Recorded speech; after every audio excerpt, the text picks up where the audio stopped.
good people, we're back with another video. And I told y'all I had a surprise for y'all. Here's my surprise. Look at this lovely young lady. You know, it's my mother. Young, yes. My mother. Young. All right. Look at that smile. You know, I get it from her. You know, yeah. And we're back with a video. Well, I'm back with a video with my mother here. And hopefully this won't be the last video. I'm hoping that she could get on every video, but we're going to pray on that part. We'll see. We're going to pray on that part. Step one. Step one. You know, one step at a time. But, so we're going to talk to y'all a little bit about relationships. And today's topic is being okay with being alone. Okay. In my generation, a lot of my fellow females and brethren, they're just not okay with being alone. They always feel like they need somebody. Keyword need. Yeah, need somebody. Like, you know, I just have to have somebody with me. And I feel like, and since they have that urge to have somebody, they put up with anything, you know, just to have that person. They compromise their requirements, or they lower their standards. That's what I'm looking for. They lower their standards. And what's your take on, you know, being okay with being alone? You know, because that's a process. I agree that it's important to be okay with being alone. And being alone doesn't necessarily mean being lonely. So I think there first needs to be a clear understanding around what you're getting at with this concept of being alone. And I think you need to, not need to, but I think it's valuable to understand the benefits of being alone. With me being 46 years young, I do have I have a lot of life experiences, and so benefits of being alone includes it's a time for reflection. Because I know after I've experienced, let's say, a less than desired relationship, and I'm gonna be a little transparent here. I'm divorced 2 times over. So after each of those disappointments, I had time to reflect. And of the valuable, and I won't go into everything, but one of the valuable things is using that alone time to reflect and understand, even understanding your own feelings. You know, because who you are, you want to know. I think that's a whole nother one. You know, being alone allows you to get clarity about who you are.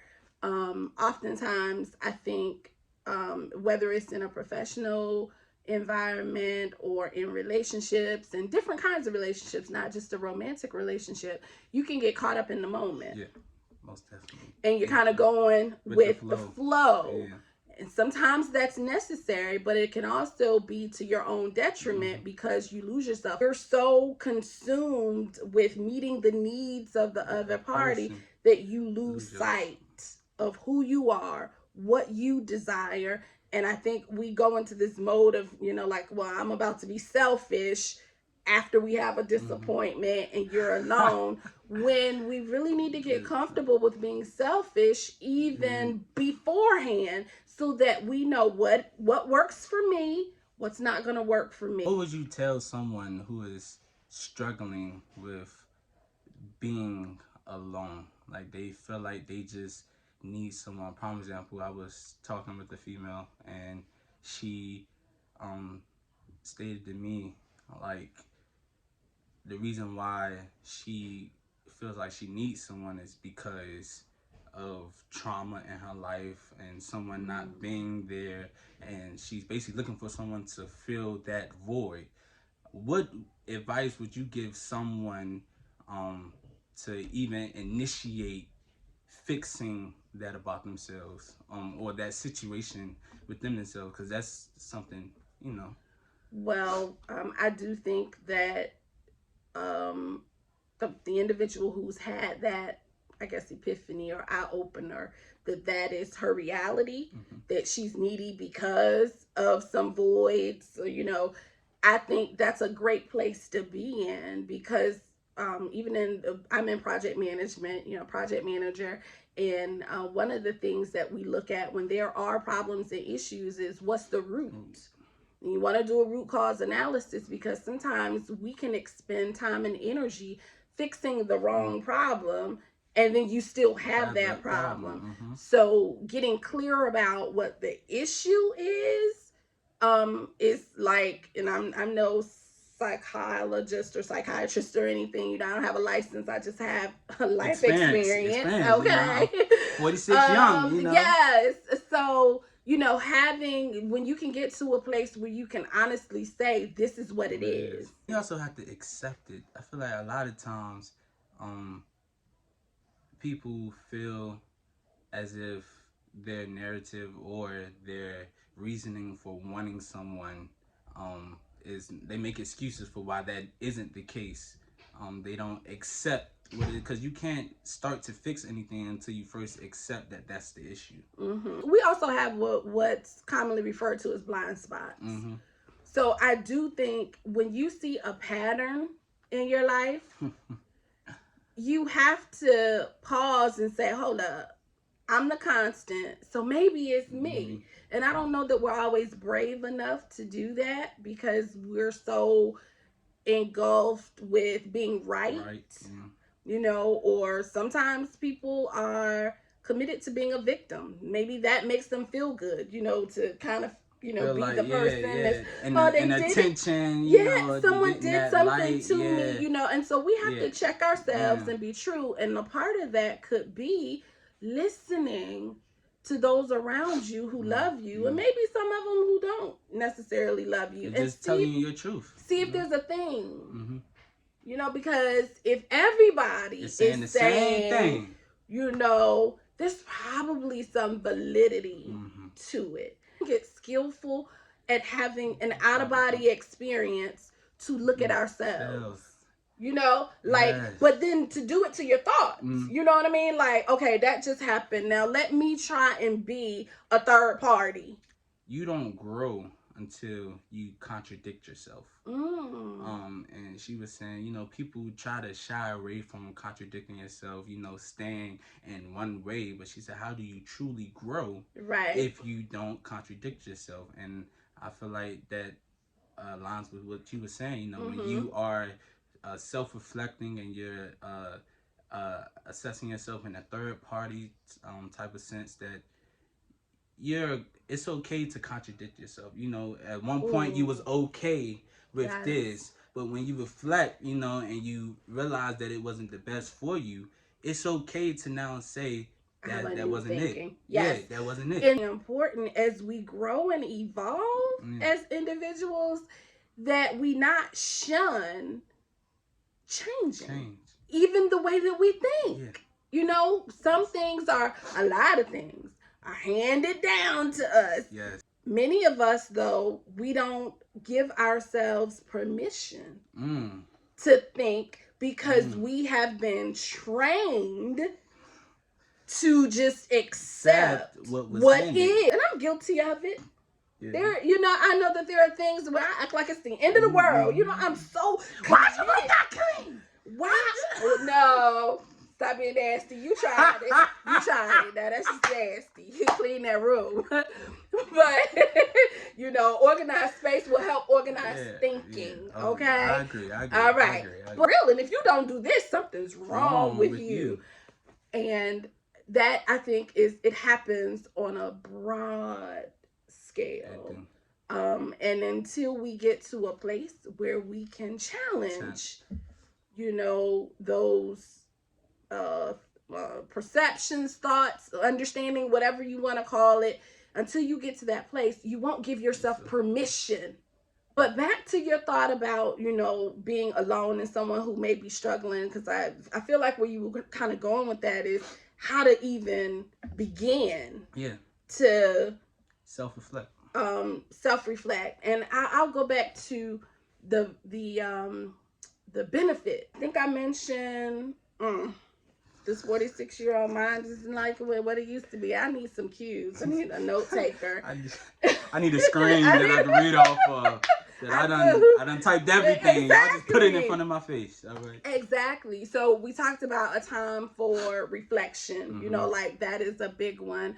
I also think you teach people how to treat you. Oh man, when you told me that, like that really stuck with me. And I've been telling all my friends who come to me about their problems and things of that nature. I was like, listen, you teach people how to treat. I said the same way that you're telling me. Now you can't go back and say it the same way. But tell them, express to them your disliking to their actions or how they said it or anything like that. You teach people how to treat you. So with that, if you accept that as a truth, that it's my responsibility to teach someone else how to treat me because they don't know all the reactions that I have to different things. They're not privy to it. They're not mind readers. So if you believe that, you first have to know how to treat you. Because how can I teach somebody else? I mean, it's kind of hypocritical if I'm trying to teach you something that I don't practice myself.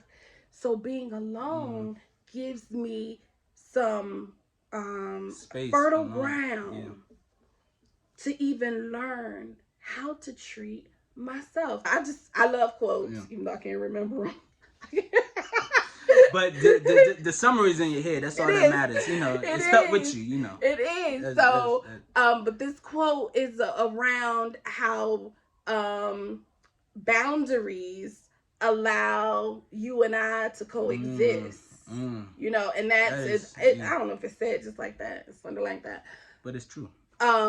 But when you are alone and you're learning more about you, what feels good, what doesn't feel good, what you want, what's on your wish list, when you're kind of getting all that stuff together, you have the space without someone else weighing in and influencing you because, just think that our facial expressions is telling it. And but you didn't say it's nothing. Not. Yeah, it's not.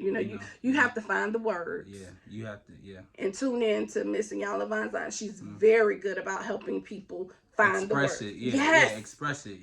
Just because I make that face don't mean that that's receptive. That could be gas. Yeah. Exactly. Okay, real talk. You could be constipated. So, but that time alone, you get to know you so that you can properly introduce you. Oh man. To somebody else. I'm able to introduce myself because I have taken that time to, find out about myself, so I introduce myself. But they're not able to do the same. When I ask them, all right, so who are you? You've been talking about me, who I am. Who are you? And isn't that a turn off? Yeah, because now I'm like, all right, where the check? Because you can't even hold a conversation. We can't converse with one another because you can't even begin to tell me who you are for me to even figure out a conversation to start, within our common ground. So I feel like that's a flaw within my generation that we cannot even, we can't even begin to converse if we don't have common ground. So I'm not going to go too far left with you because of our relationship. And you're my son, and I'm still the mom. I'm still Mama Bear. But your generation may not know that that real intimacy, since if that's what they're about, let's hook up. They may not know that the real sexual high. It's not coming just from banging. It's here. Yeah. So there, again, you're doing yourself a disservice. That's another reason why to be okay with you, so that you can get this right. So that can't be bad. I'm just saying it. Okay. That's as far left as I'm going. All right. But I was saying, you are the prize. Some people do, and if they do, then they need to work on that. Why? Yeah, why you need that, and start to fix yourself so that you don't feel the urge. Eliminate that need. I need my mama. All right. I need my son. Exactly. That we're not eliminating that. Okay, that's not something. All right. So take that time, self-reflect. Any last words? No, thank you. Other than thank you for having me on, and I hope I didn't talk too much because I'm a talker. No, I get it from you. So like, they know me. They And thank you all for listening. tune in next time.